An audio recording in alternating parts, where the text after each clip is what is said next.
ഓൺലൈനിൽ ബുക്ക് ചെയ്ത തേങ്ങയാണിത്. ഇവിടെ മാർക്കറ്റുകളിലൊന്നും തന്നെ തേങ്ങയും വെളിച്ചെണ്ണയും ഒന്നും കിട്ടാറില്ല.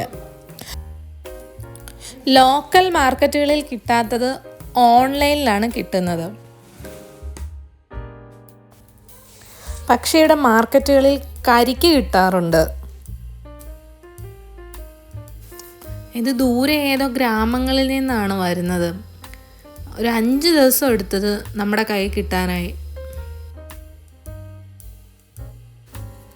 9 RMB ഒന്നിൻ്റെ വില. അതായത് നാട്ടിലെ 110 രൂപ അടുത്ത് വരും.